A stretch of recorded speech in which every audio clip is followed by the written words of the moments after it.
Hello बच्चों, math का जो 2023 का पेपर आया है 822 ईबी, उसका जो है सॉल्यूशन आपको अभी 1 मिनट में पूरा पता चल जाएगा। आप मिला लीजिए पेपर आपका कितना सही हुआ है कितना गलत। तो इसके पहले हम विकल्प देखते हैं। विकल्प में पहला विकल्प क्या है, कौन सहभाज्य संख्याओं का युग्म है। सहभाज्य का मीन्स होता है जो जिसका HCF 1 होता है, तो इसका ऑप्शन पहला वाला होगा। दूसरा है 144 के अभाज्य गुणनखंडों की घातों का योग है। घातों का योग, तो पहले इसके अभाज्य गुणनखंड कर लेंगे कितने के, 144 के। जब इसके अभाज्य गुणनखंड करेंगे तो 2 सत्ते 14, 2 दूनी 4, फिर 2 से काट देंगे, 2 तीन 6, 2 छक्का 12, फिर 2 से काट देंगे, 2 दूनी 2 एकम 2, 2 अट्ठे 16, फिर 2 से काट देंगे, 2 नैम 18, फिर 3 से काट देंगे, 3 तियाँ 9, फिर 3 से काट देंगे, 3 एकम 3। तो घात कितनी हो जाएंगी, 1 2 3 4 5 6, यानी घातों का योग कितना निकल के आ जाएगा, 6, यानी ऑप्शन नंबर बी हमारा सही आंसर हो जाएगा। तीसरा, m के किस मान के लिए x माइनस 2y बराबर 3, यानी ये x माइनस 2y बराबर 3। और दूसरी क्या है, 3x प्लस my बराबर 1, 3x प्लस my बराबर 1 का एक अद्वितीय हल होगा। अद्वितीय हल होने के लिए सीधी सीधी कंडीशन होती है क्या, a1/a2 not equals to b1/b2। अब यहाँ पर a1 कितना होगा, x के बाजू वाला यानी 1 बटा a2 कितना होगा, y के बाजू x के दूसरी वाली समीकरण में बाजू वाला यानी 3 बराबर नहीं है not equals to b1 y के बाजू वाला -2 बटा y के बाजू वाला b2 m cross multiply m not equals to -6, यानी m not equals to -6, option C हमारा सही आंसर हो जाएगा। उसके बाद अगला है चौथा 2x प्लस 3y बराबर 18, x माइनस 2y और 6 का हल होगा। तो इसे तो समीकरण में रख के देख लें, चाहे सॉल्व कर लें, से दोनों तरीके से ये ठीक हो जाएगा। अगर इसे सॉल्व करते हैं तो ये कितना निकल के आ जाएगा, देखते हैं ज़रा।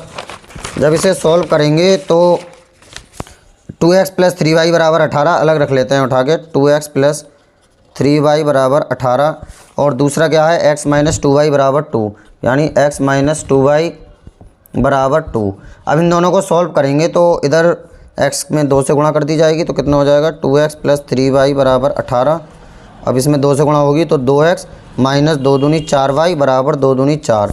इन्हें घटाने पर, क्योंकि ये x वाले 1 से होगा, निशान अलग अलग है, घटाने पर माइनस प्लस ये माइनस हो जाएगा, ये कट गए तो कितने हो गए, ये 7y बराबर 18 में से 4 गए तो कितने बचे, 14। तो y का मान कितना निकल के आ जाएगा, 2, क्योंकि 14 बटा 7 यानी 7 दूनी 14, y का मान 2। अब y का मान यहाँ रख दिया जाएगा, x माइनस 2 गुणा 2 बराबर 2, यानी x का मान कितना आ जाएगा, 2 दूनी 4, उधर जाके 2 काय को जाएंगे प्लस के, तो मिला के आ जाएगा 6, यानी y बराबर 2 x बराबर 6।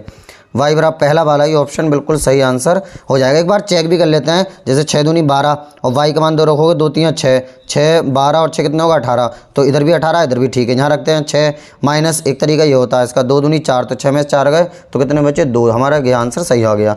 अगला क्या है, के किस मान के लिए रेखिक समीकरण योग इतने के अनेक हल होंगे। अनेक हल होने के लिए सीधी सीधी कंडीशन होती है, a1/a2 बराबर b1/b2 बराबर c1/c2। अब a1 x के बाजू वाला 1 बटा इधर x के बाजू वाला k बराबर b1 x के बाजू वाला y के बाजू वाला k और बटा b2 y के बाजू वाला इधर 1 क्रॉस मल्टीप्लाई k² बराबर 1। जब इसका वर्गमूल लेंगे तो k बराबर +-1 निकल के आ जाएगा, यानी ऑप्शन बी हमारा राइट आंसर हो जाएगा। अब तीसरा वाला क्रॉस मल्टीप्लाई करना है इसकी, तो सीधी बहुत ही आसान सवाल है, x² - 2 बराबर 7, 2 उधर जाके काय के होगा प्लस के, जब वर्गमूल लेंगे तो +-3 निकल के आ जाएगा, ऑप्शन सी। अगला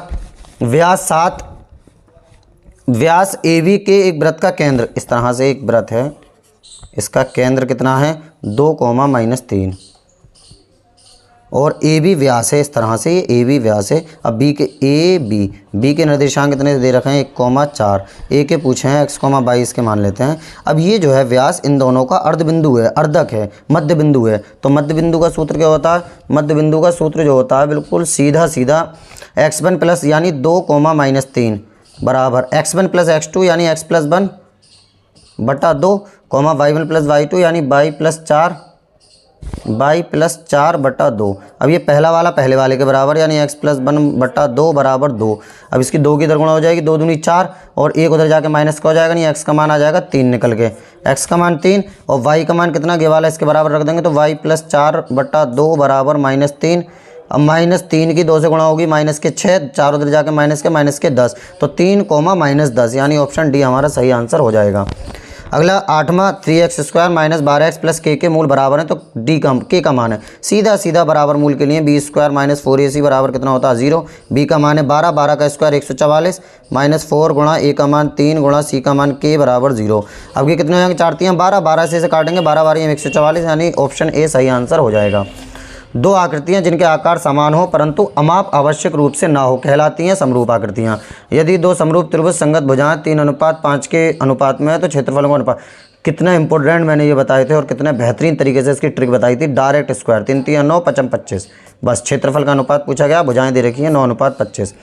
यदि किसी त्रिभुज की भुजाएं 3 सेमी 4 सेमी 5 सेमी है तो त्रिभुज कैसा होगा समकोण, क्योंकि इसका स्क्वायर 25 4 चौक 16 3 3 9 तो एक का स्क्वायर अन्य दो स्क्वायरों के योग के बराबर हो जाएगा 25 हो गया। अगला 12वां दो समरूप त्रिभुजों के परिमाप, बिल्कुल सेम सवाल। परिमाप कह दे, ऊंचाई कह दे, भुजाएं कह दे, कुछ भी कह दे, आधार कह दे तो सीधा सीधा इनका स्क्वायर कर दिया था। पहले इन्हें काट देते हैं, 2 से कट जाएगा 2 पंजे 10 5 से 5 दूनी 10 और 5 3 15 इसका स्क्वायर 2 दूनी 4 और 3 3 9 यानी 4:9 यानी ऑप्शन बी। tan थीटा बराबर 8/15 तो कोसेक थीटा का मान होगा सीधा सीधा लाल बटे कक्का से सूत्र हो जाएगा। tan थीटा क्या होता है लंब बटा कर्ण, लंब कितना है 8 और कर्ण कितना, लंब बटा आधार लंब कितना है 8 और आधार कितना है 15, ये निकल के आ जाएगा 17। कोसेक पूछा गया तो कोसेक क्या होता है लाल बटे कक्का में कर्ण बटा लंब, कर्ण कितना है 17 लंब कितना है 8 तो 17/8 17/8 ऑप्शन ए सही आंसर हो जाएगा। अगला 14वां क्या है 2 cos 3 थीटा बराबर 1 तो cos 3 थीटा बराबर कितना हो जाएगा 1/2। अब यहाँ से ये कौन से cos की वैल्यू है, ये है cos 60 की वैल्यू, तो cos 3 थीटा बराबर इसकी जगह पर हम लिख देंगे cos 60। cos से cos कट जाएगा 3 नीचे पहुँच जाएगा तो थीटा बराबर कितना हो जाएगा 60/3 3 दूनी 6 20 यानी 20 डिग्री ऑप्शन सी सही हो जाएगा। दो वृत्त, फिर वही सवाल जो ट्रिक बताई थी सेमी स्क्वायर वाली, उस पर 3 क्वेश्चन आए हैं। मैंने वीडियो में बताया था आपको इसमें से ज़रूर ही आते हैं, तो इसके 3 क्वेश्चन आए हैं पूरे के पूरे। तो इसमें क्या हो जाएगा सीधा स्क्वायर 3 3 9 2 दूनी 4 9/4 डी ऑप्शन। इसका आप कमेंट्स बॉक्स में बताइए इसका उत्तर। निम्नलिखित में से केंद्रीय प्रवृत्ति की माप नहीं है, मानक विचलन नहीं है। 1 से 9 तक प्राकृतिक संख्याओं का समांतर माध्य, माध्य बराबर क्या होता है पदों का योग बटे पदों की संख्या। अब 1 से 9 तक तो 1 + 2 + 3 प्लस इस तरह से प्लस 9 तक और बटा 9 इन्हें जोड़ा जाएगा तो ये 45 निकल के आ जाएगा बटा 9 9 से काट देंगे 9 पंजे 45 5 ऑप्शन ए सही आ जाएगा। माध्य का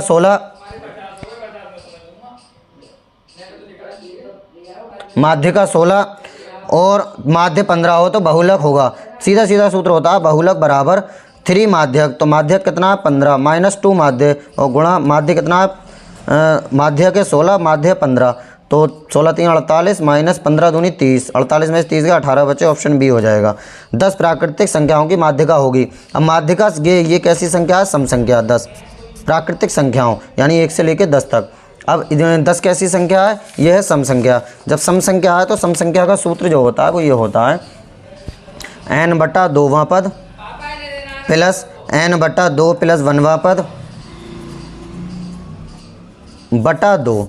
अब कितना है 10/2 यानी 5वां पद हो जाएगा और प्लस n/2 + 1 यानी 10/2 यानी 6वां पद और बटा पूरे के कितना हो जाएगा बटा पूरे के 2। अब 5वां पद कौन सा होगा 5 होगा और प्लस 6वां पद कौन सा होगा 6 होगा, क्योंकि प्राकृतिक संख्या 1 2 3 4 इस तरह से 9 तक लिख देंगे प्राकृतिक संख्याएं जो होती हैं बटा 2। अब ये हो गया 11/2 यानी 5.5 यानी ऑप्शन नंबर डी हमारा राइट आंसर हो जाएगा। तो इस तरह जो विकल्प आए थे 20 वो विकल्प का हमने सॉल्यूशन किया। अब शाम तक या कल को आपको पूरी जो मैथ का पेपर है उसका पूरे का सॉल्यूशन मिल जाएगा।